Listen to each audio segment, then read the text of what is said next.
We're back with another one. Look at that fresh trim, yeah? Trim. Hello guys, welcome back to our channel. My name is Lucky. My name is Shaneka. And today we've got another video for you. Today's video is going to be all about tips that you should look out for when looking for a house, renting edition. Absolutely. So yeah, we currently rent. We definitely learned a few things along the way of this renting journey, and so we thought, why not share some of these tips and tricks and hints with you.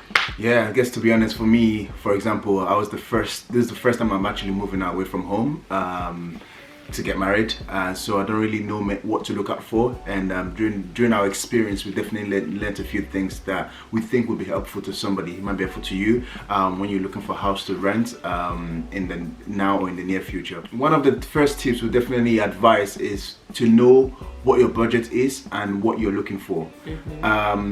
If you don't have a budget, the chances are you're gonna probably end up spending too much than you need, and not looking for the right places. For us at the beginning, we had a specific budget of what we wanted. We had a range, and that really guided our search, if that makes sense. As being that the first thing that we're looking for, we want a house within specific price.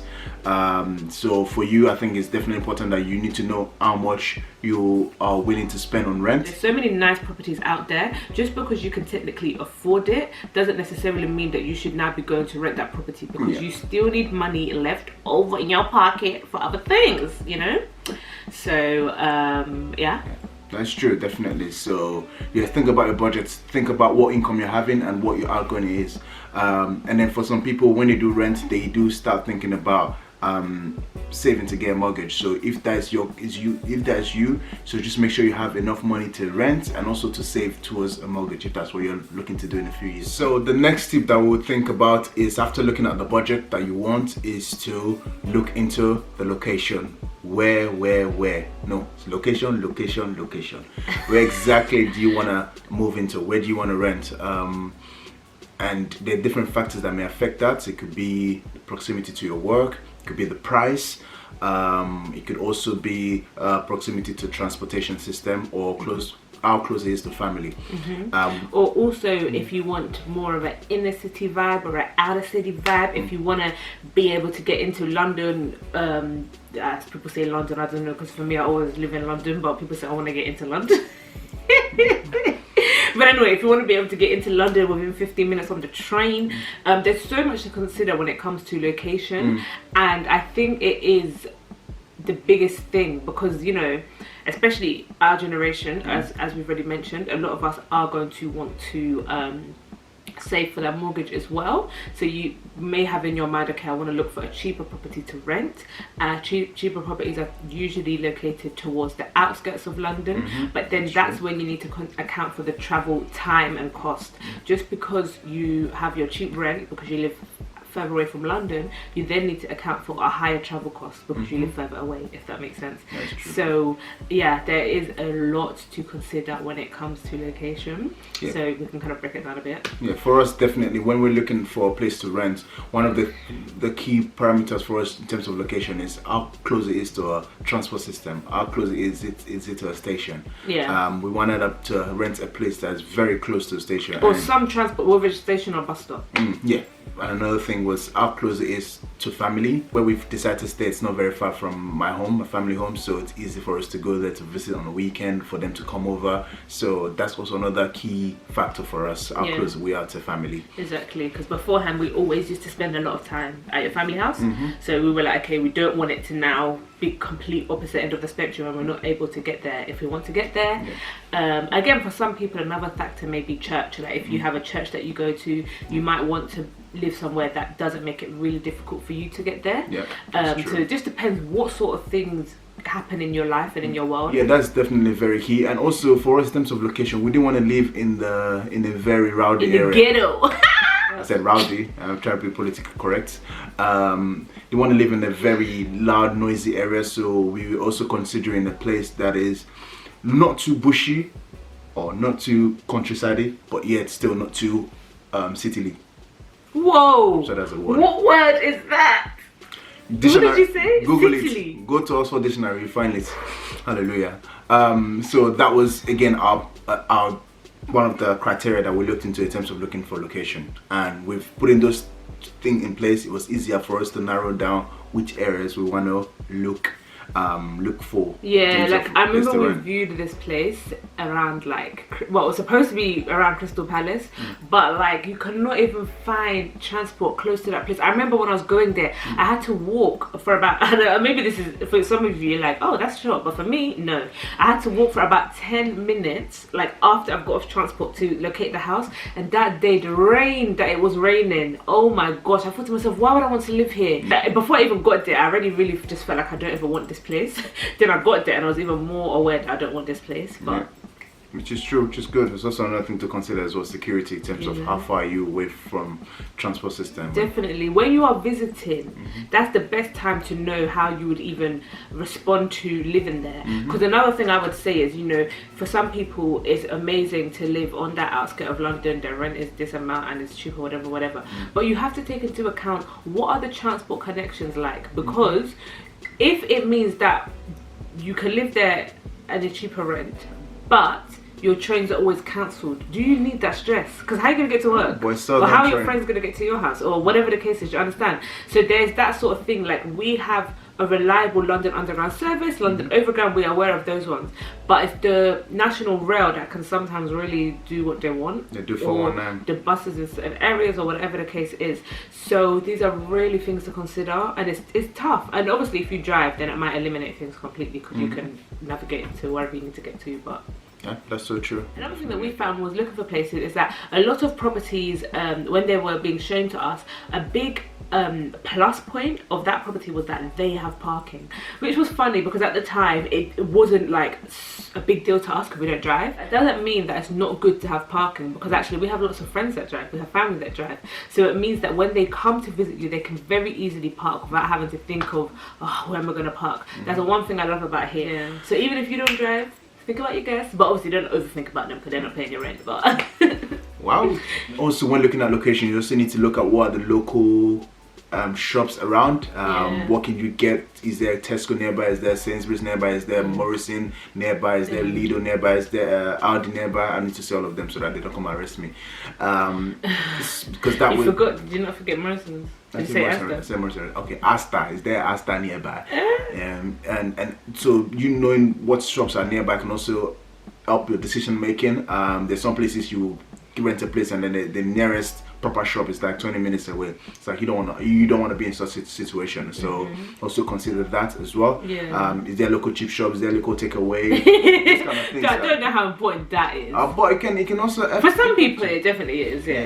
Is there local Nando's? Yeah, for us, I feel so happy. Like, we have a Nando's really close. I say I feel so happy. Like, it's not really. As if you eat Nando's every day. And some people, they just want to be in a completely secluded area whereby there's nothing nearby, and if that's you, then that doesn't sound normal. Secluded. Or, no, like they want to. Who wants that in life? Some people prefer that. It's like, I want to be away from people because maybe they work in central London. They just want to be in a place whereby there's nothing nearby. So, and if that's you, also consider that as well when looking at the location.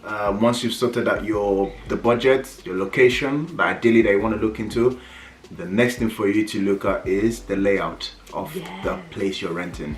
This is something that I didn't even really deep before looking with him, because also, by the way, like obviously this is the first time we're looking for a place together. So prior to this, I had actually lived out myself. I've looked for places. It was very simple. I only need to cater to my own needs. Whereas now we both, with our different ideals of what we'd like, need to come together and decide what it is that we want in a flat. But yeah, before looking with you, I didn't really deep layout. Even I could look for flats online. I didn't really deep the impact of it. But anyway. Yeah, I think for me, maybe it's because I work in construction, or I have a likeness for layout of flats. So that was one of the things I was looking at when we're looking for places. I can just look at something on a renting website and then see the way the house looks. Just by seeing the way the layout is, I'm like, I don't want this. For me, I had different things that I wanted, ideally. Which helps, because part of this video is we're trying to help you streamline your viewing process. So if you're already aware of the things that you're not interested in, don't need to waste your time going to view a property, because if he can see from before, okay, based on the layout, I'm not interested, you don't need to go and view, because viewing is also time consuming, and it's also a little bit stressful, and it's a bit of a emotional, I don't know what the word is, but it's weird, because obviously you're 9 times out of 10 you're always going to have your hopes up before you view somewhere, because the idea is that I think I'm going to like this place. So you don't want to waste all the emotions, or if you just are not going to like the place, and if you already know what you want, then you can, as we said, streamline that. Definitely. For me, for example, one of the things I was not willing to negotiate was an open plan flat, or a house whereby the kitchen and the living room are in the same place. With the way construction is done today, most of the flats that you see, Most of the what? Flats. Most of the flat that you see, most of the flats that you will see, they are open plan, and whereby the kitchen is in the living room. There was one, especially. Oh, there was one in Sutton. Do you remember the one in Sutton? Which one? The one that was smelling. Yeah, the one in Sutton. That was the day that I realized that, like, open plan is a mess. Yeah. We got there now. Not only is the flat small as it is, then behind your sofa is your kitchen, like one strip like this. So imagine you're cooking and the sauce is flicking into your guest's hair because there's not enough space, there's no separate kitchen. Like that day I said I will not have it. Like, I'm not interested. Like, it was so annoying, and that flat was annoying anyway. Like, it would just smell like cigarettes. Like, it was just ew. That's another thing people need to be aware of when they're showing people flats, like the condition of the flat. They will come and show you this place and be like, oh, I don't know why it looks like this. No, you should know, because you're the one. I do not own this place. You will tell someone I've got a view and make sure it looks spick and spam. But to be fair, they really apologize. The renting people apologize. So sometimes I just genuinely think, what were these guys thinking when they did these layouts of these flats? Like, and that's another thing. Like, these days flats are small enough as it is. As he said, these days flats, most of them are going to have open plan. So again, it might even take a bit longer to look if you're trying to find a property that has a separate kitchen, because it's just so rare these days. They're trying to make the most of the space, but it really compromises on the whole flat and the whole experience, especially if you're from certain backgrounds. You know that the food you cook has a lot of aroma. You don't necessarily want that right in your living room. But to be honest, some open plans are really good. There's some that are done properly. For example, even the one in Croydon that we saw before, the kitchen was completely away from the living room. Although it's open plan, but there was like a corner, and the living room was one side and the kitchen was on the other side. Yeah, there can be plus to it. It depends on what you like as a person and what you're willing to compromise. For us, I did not enjoy that, so I wasn't willing to settle for that, if possible. Once you've looked at these few things that were said and you looked at the location, the layout, another thing to consider, which may also impact the price, is the flat furnished or unfurnished? Absolutely, and yeah, that's very true. It definitely really potentially could impact the price. Now, I remember just before we got engaged, actually, we visited one of our friends, and he had this really nice flat. And then he said to us, oh, I was like, yeah, I really like your sofa or your TV stand, whatever. And he was like, oh yeah, it came with the flat. And I was like, wait, what? Because in all honesty, when it comes to furnished flats, I'm used to, like, you know, when you're at uni and they have furnished flats, but sometimes the furniture is just butters, like, let's just be honest. But he had this really nice modern furniture. And he was explaining to us, like, how that came to be. Basically, the concept is they want flats that people can move into with like a backpack, so they don't need to have all these bed and everything it's already in the flat. So before then, I could never even contemplate having a furnished place, because I want my own furniture. I don't know who else has been sitting on this, that, or the other. You might be someone, you don't want to have to think about buying a fridge, a washing machine, a cooker, a sofa. Like, for us, like, we bought everything in this flat because it wasn't furnished anyway.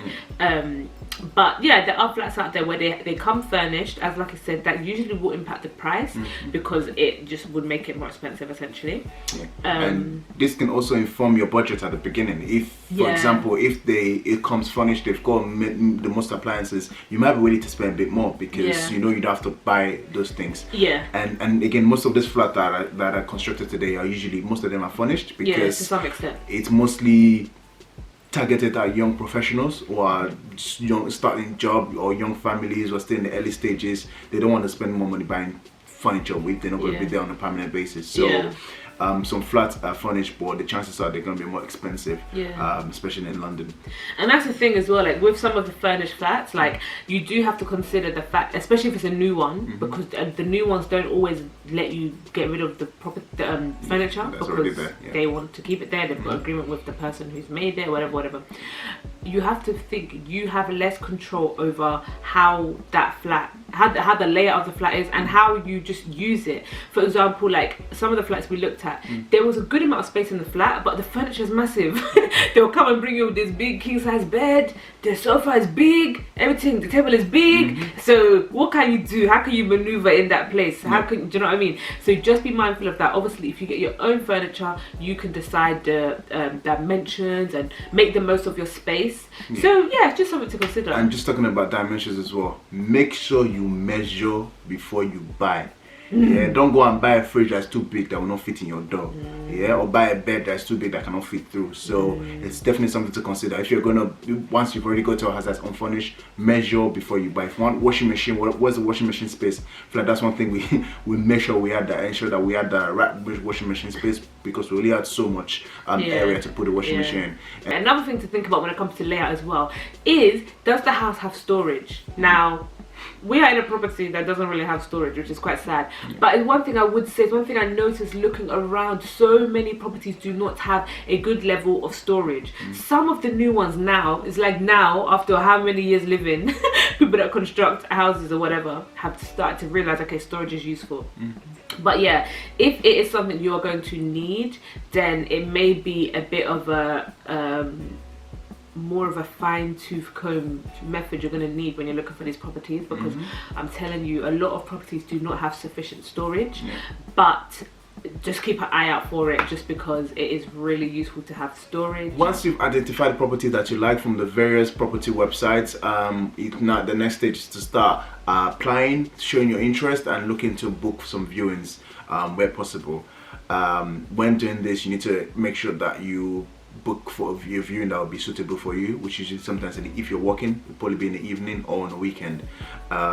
It's very important to try and view as soon as possible rather than later, because you're not just the only one in the property market looking for property. So the earlier the better in some case. Yeah, 100%. I think when viewings is like the kind of tough part, because it is quite competitive out there. And really and truly, as soon as possible after the property has been advertised, it's very good to try and call them. The longer you leave it, the chances are they've already had interest, someone could have made an offer. Usually they're not going to take it down until someone has been accepted. That means it will still be up, but it doesn't mean that other people haven't expressed their interest. Another thing when it comes to viewings, especially if you're looking as a married couple or soon to be married couple, if you're looking with another person essentially, is that your availabilities may not always match. You need to still go for that viewing, baby. Like, you need to go. Just get that video. And usually you'll just ask the person showing you around, do you mind if I video this, because there's someone else that needs to see it. Because if not, again, you don't want to miss out on your opportunity. You don't want to put a later viewing date just so that your partner can come with you. And also just make sure you're making a good impression. Try and show up looking good. It's almost like an interview. Don't come wearing the most casual clothes, because that might not be your best side, if that makes sense. I was just gonna say, it's really important that you show up on the time that you said, because you're not just wasting your time, you're wasting the agent's time, and that will also impact what they say to the landlord if it's not the landlord viewing it. So be on time. When you do viewings, it's important to ask as many questions as possible, look in as many corners and cracks and crannies as possible as well.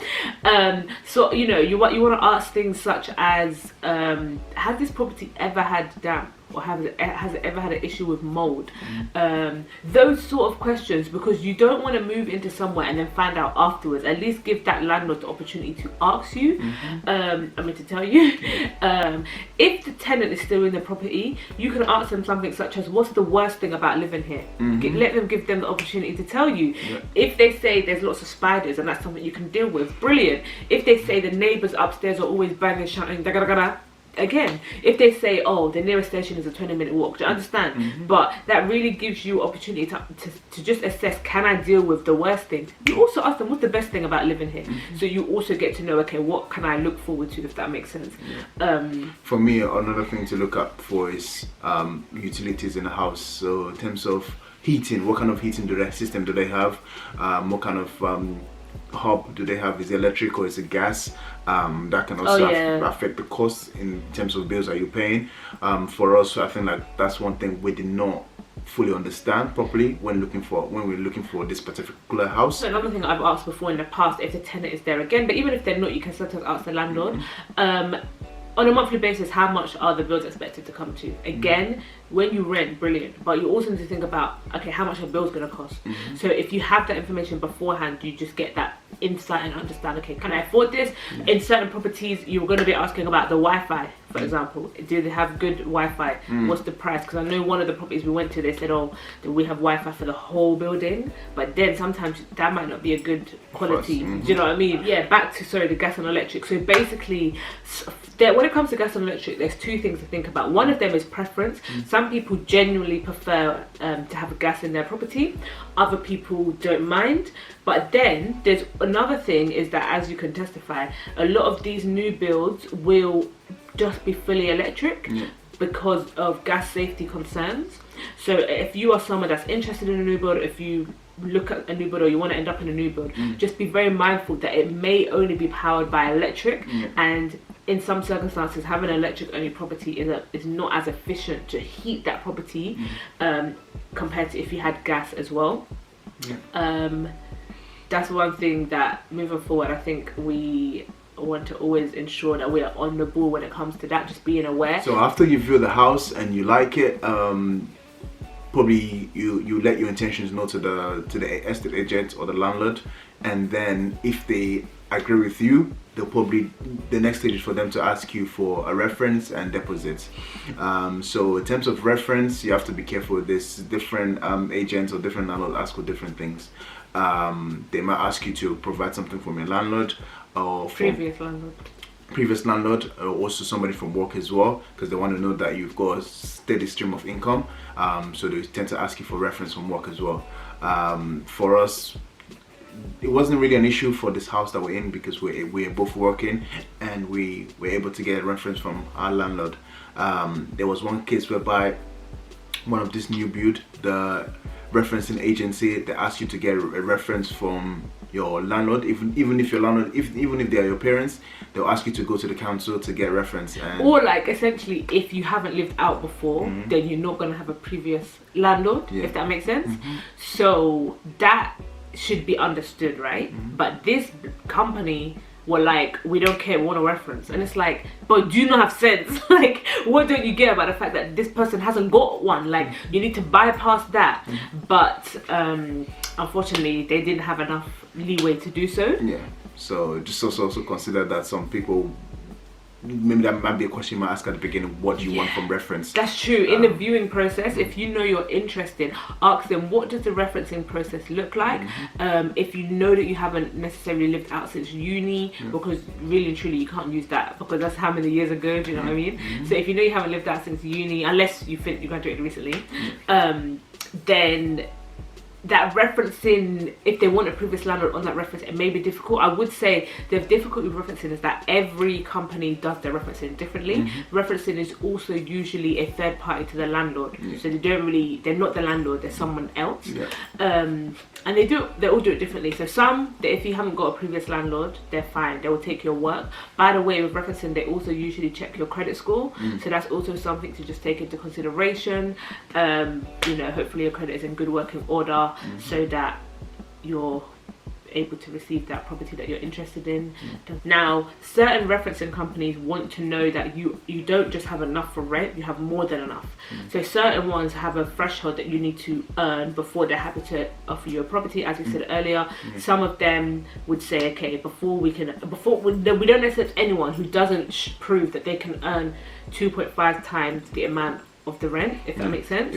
The household income in total. That can be difficult at times because, for example, with us, it helped because there was 2 of us, so we can definitely prove that we can earn that 2.5 times. But you could be someone who's got one salary who can technically just afford the rent, not necessarily 2.5 times, but you can afford it. But because it's not 2.5 times, now according to them, you can't afford it, if that makes sense. So yeah, there's just different things to be mindful of when it comes to referencing. And once your referencing has been, even during the process of your referencing being approved, the landlord or the estate agent will usually tell you what amount of deposit to pay. So in terms of the deposit, they usually ask you to pay 1 month's rent and also 4 to 6 weeks worth of rent in total, which can be used as a guarantor to your landlord in case you don't pay on time. And also, if at the end of your tenureship you do decide to leave, if there's any damages, they can take away from your deposit to repair any such thing. Yeah, so before you look into the house, make sure you have deposits at hand, so that you come prepared, rather than getting to the stage whereby they're offering the house but you can't pay the deposit. So it would be wise for you to at least save enough to give a deposit for a house. Yeah, that would be that with the deposit. So just another thing to add, this kind of relates to the budget, is that sometimes what tends to happen is estate agents may show you properties which are actually outside of your budget. So what I would just say is just try and be as disciplined as possible in that process, because sometimes you will obviously be tempted by this nicer property, not nicer property, but this different property, but it then means that it's actually over your budget. Or like, for example, there'll be times where like estate agents will be sending me like lots of 2-bedroom properties, and I'm like, 2-bed is not my priority. I definitely need 1, but I don't necessarily need 2. And you have to just think that if you have a bigger property, it's actually the bills are going to be more, because it's going to cost more to heat that property, etc, etc. So just try and be as disciplined as possible. So in terms of once the referencing process has been done, deposit has been paid, you then need to agree a date with your landlord of when you need to move in. In this case, the day will be agreed. The flat will be cleaned usually beforehand if it's already been used, if it's not a new flat, and also you need to organize moving in. If you have a car or family car, they can help you move your things in if that's the case, or if not, you will need to book a van, a moving in van, to help you move your stuff. So that's also another thing to allow costs to be provided for, because this is going to cost money to do. Like we already talked about furnishing, make sure you're prepared to furnish your house, and also try and order, if you want to furnish as soon as possible, things like bed, you want to get in as soon as possible, try and order it to come maybe on the same day as you're moving in, or the day after you're moving in. That way you'll be able to adjust to the new place as soon as possible. Another thing that you need to be careful of is which estate agents you're looking for places from, what websites are there, and also please definitely make sure you view, if possible, view the place, because people can easily be frauded by being shown online viewing of flats. So be careful. We almost fell a victim of that. And if they're rushing you to go through the process, question it. Go through your basics. Make sure that everything that you have looked for, the criteria, make sure that they're met. So yeah, that's our tips and our advice on looking for a house. Yeah, hopefully it's been useful to you, it's been helpful for you looking for houses. This is the renting edition for things to look out for when you look for a house to rent. In the future, we're definitely going to do one on looking for a house to buying edition. By the grace of Jesus. That would be fantastic. So yeah, thank you very much for tuning in. I hope you enjoyed this. Until next time, take care. Bye bye.